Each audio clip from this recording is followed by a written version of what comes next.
Assalamualaikum warahmatullahi wabarakatuh. Baiklah, hari ini saya akan menerangkan apakah itu Piagam Madinah. Sedikit pengenalan. Piagam Madinah merupakan perlembagaan pertama ataupun perlembagaan bertulis yang pertama semenjak adanya agama Islam. Dan Piagam Madinah ini diasaskan pada tahun pertama Hijrah bersamaan dengan 622 Masihi. Piagam ini mengandungi 47 fasal dan fasalnya terbahagi kepada dua, iaitu 23 fasal berkaitan perihal umat Islam sesama umat Islam dan selebihnya bakinya 24 fasal berkaitan perihal umat Islam dan bukan Islam. Pada ketika itu berkaitan antara umat Islam dan kaum Yahudi penduduk asal kota Madinah. Kenapa Piagam Madinah ini diperkenalkan? Piagam Madinah ini diperkenalkan adalah untuk membentuk peraturan-peraturan yang berasaskan syariat Islam bagi membentuk sebuah negara ataupun daulah Islamiyah yang menempatkan penduduk yang berbidang bangsa ataupun kaum. Apakah tujuan utama Piagam Madinah? Baiklah, tujuan utama Piagam Madinah diperkenalkan adalah untuk menghadapi masyarakat majmuk di Madinah. Seperti yang kita tahu, penduduk asal di Madinah adalah terbentuk daripada penduduk yang iaitu daripada kaum Ansar dan Muhajirin, iaitu Ansar adalah penduduk tetap kota Madinah dan Muhajirin adalah pengikut-pengikut umat Rasulullah SAW. Dan juga ada pernikahan yang berlaku ketika itu, iaitu di antara kaum Aus dan Khazraj, dan telah diselesaikan oleh Nabi Muhammad SAW. Dan peraturan Madinah, Piagam Madinah ini juga adalah untuk membentuk peraturan yang diketahui bersama semua penduduk. Dan Piagam Madinah ini bertujuan untuk menyatukan masyarakat pelbagai kaum, mewujudkan pendamaian dan melenyapkan permusuhan yang selama ini ada, mewujudkan keamanan di kota Madinah, menentukan hak-hak dan kewajipan Nabi Muhammad SAW dan penduduk setempat, memberikan garis panduan pemulih kehidupan kaum Muhajirin, membentuk kesatuan politik dalam mempertahankan kota Madinah, merangka persefahaman dengan penduduk bukan Islam terutamanya kaum Yahudi, dan memberi penuntukan pampasan kepada kaum Muhajirin yang kehilangan harta benda dan keluarga di kota Mekah. Dan akhir sekali, sedikit pengenalan. Nama-nama lain Piagam Madinah juga dikenali sebagai Perjanjian Madinah ataupun Dusta Al-Madinah dan Sahifah Al-Madinah. Itu saja daripada saya kali ini. Jadi nampaklah di sini bahawa pada bahagian pengenalan mengenai kesan Piagam Madinah dalam sebagai asas persatuan itu, kerana pembentukan Piagam Madinah adalah bertujuan untuk menyatupadukan antara kaum Ansar dan Muhajirin di kota Madinah. Assalamualaikum warahmatullahi wabarakatuh. Saya Muhammad Danish Ali bin Masir dan sekarang saya akan menceritakan sedikit mengenai latar belakang dan isi Piagam Madinah. Rasulullah SAW telah mengambil bahagian dalam mengubal Piagam Madinah atau juga dikenali sebagai Perlembagaan Madinah. Dia mengikuti panduan wahyu dan berdasarkan norma-norma penduduk Madinah pada masa itu dalam usaha menggubal Piagam Madinah. Baginda telah menggubal Piagam Madinah melalui 3 langkah, iaitu langkah pertama ialah dengan mendirikan sebuah masjid sebagai tempat orang Islam beribadat dan tempat Rasulullah menyampaikan ajaran Islam serta tempat pentadbiran Rasulullah. Langkah kedua ialah dengan mengikat tali persaudaraan antara kaum Ansar dan Muhajirin bagi mewujudkan persefahaman dan untuk membantu kaum Muhajirin memulakan hidup baru dan dengan pertolongan kaum Ansar. Dan langkah ketiga ialah mengadakan perjanjian dengan orang Yahudi supaya sama-sama mempertahankan Madinah dari ancaman luar. Uh, Seterusnya piagam ini terdiri daripada 47 fasal. 23 fasal piagam tersebut membicarakan tentang hubungan antara umat Islam sesama umat Islam, iaitu antara Ansar dan Muhajirin, dan 24 fasal yang berbaki membicarakan tentang hubungan umat Islam dan dengan umat yang bukan Islam, iaitu kaum Yahudi. Saya rasa saya tidak dapat untuk menerangkan keseluruhan fasal-fasal dan saya telah simpulkan kepada 10 isi utama. Okey, yang pertama ialah mengakui Nabi Muhammad SAW sebagai ketua negara Madinah. Kedua, mengakui Ansar dan Muhajirin sebagai umat yang bertanggungjawab terhadap agama, Rasul dan masyarakat Islam. Dan ketiga, setiap kaum bebas beragama dan mengamalkan cara hidup masing-masing. Keempat, orang Islam dan Yahudi bertanggungjawab terhadap keselamatan negara daripada serangan musuh. Dan yang kelima, orang Yahudi dibenarkan hidup dengan cara mereka serta menghormati orang Islam, tetapi tidak dibenarkan melindungi orang musyrikin Quraisy. Yang keenam, setiap masyarakat bertanggungjawab menjaga keselamatan dan mengekalkan perpaduan di Madinah. Setiap individu tidak boleh menyakiti dan memusuhi individu atau kaum lain. Hendaklah tolong-menolong demi pembangunan ekonomi dan keselamatan.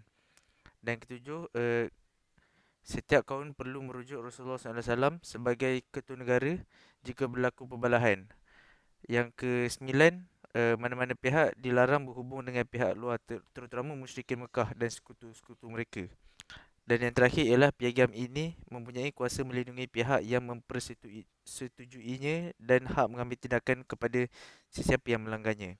Dan 10 poin tersebut ialah kesimpulan bahagi semua 47 fasal piagam Madinah. Assalamualaikum warahmatullahi wabarakatuh. Nama saya Muhammad Firdaus bin Abu Bakar. ID pelajar saya 2019299454.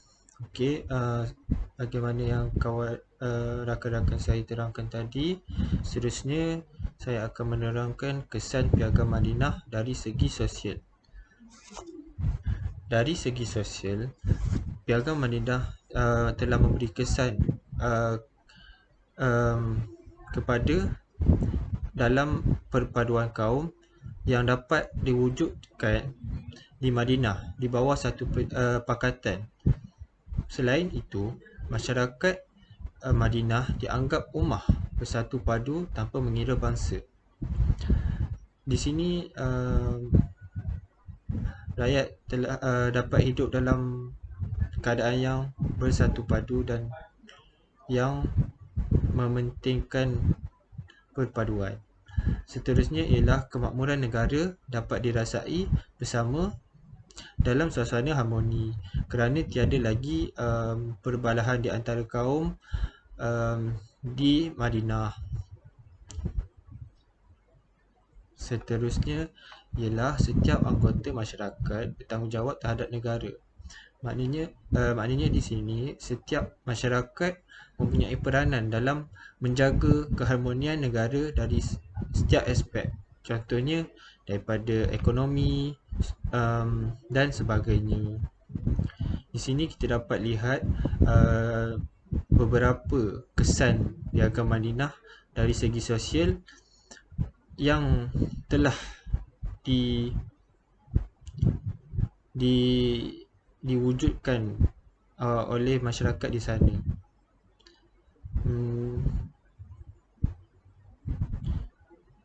Itu sahaja daripada saya. Terima kasih.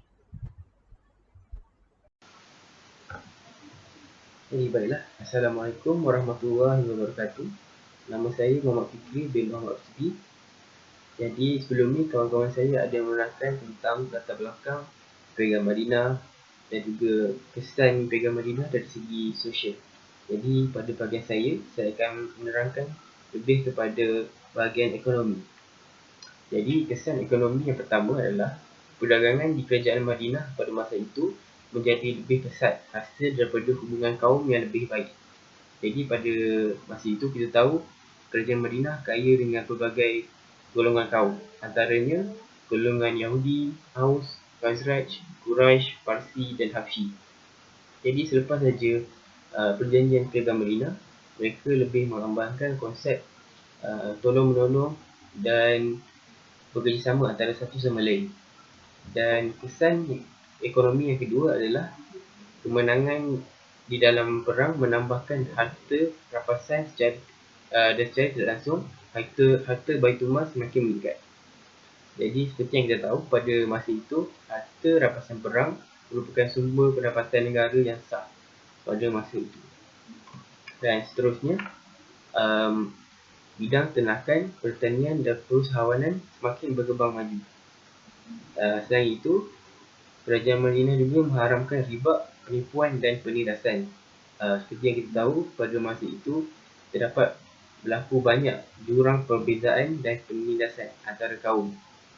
Terdapat juga penindasan di antara golongan kaya dan golongan miskin. Jadi selepas saja perjanjian dengan Madinah, perkara itu tidak lagi berlaku. Mereka lebih mengamalkan sikap bertolak ansur dan tolong-menolong antara satu sama lain. Dan kesan ekonomi yang terakhir adalah kerajaan Madinah menggalakkan masyarakat mereka di situ untuk sentiasa bersedekah dan mengeluarkan zakat. Jadi hasil daripada perjanjian itu, ramai yang menjadi lebih murah dan mengambil berat untuk bersedekah dan menunaikan zakat bagi menolong mereka yang tidak berkemampuan. Jadi daripada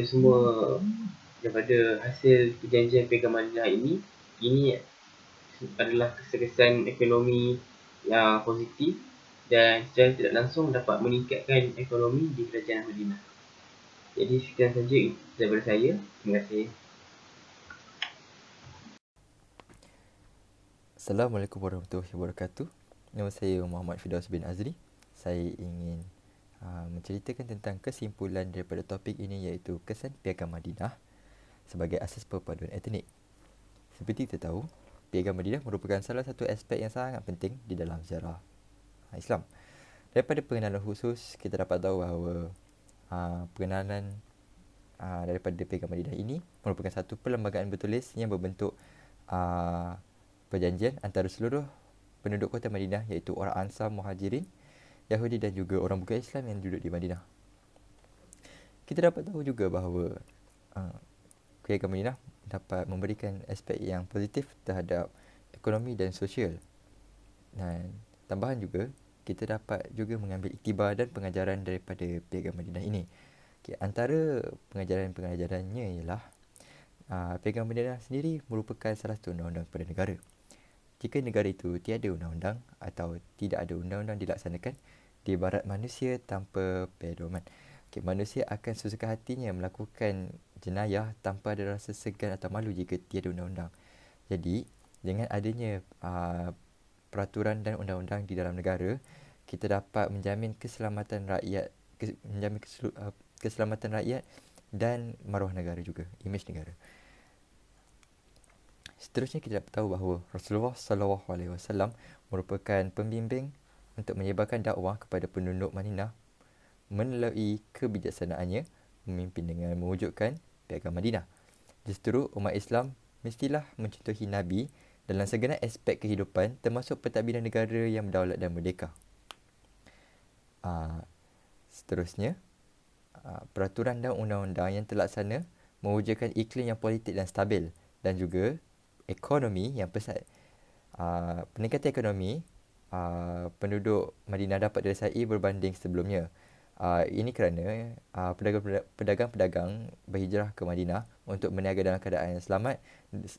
Bukan itu sahaja, mereka juga dapat keuntungan yang banyak setelah mengetahui bahawa politik di negara itu stabil.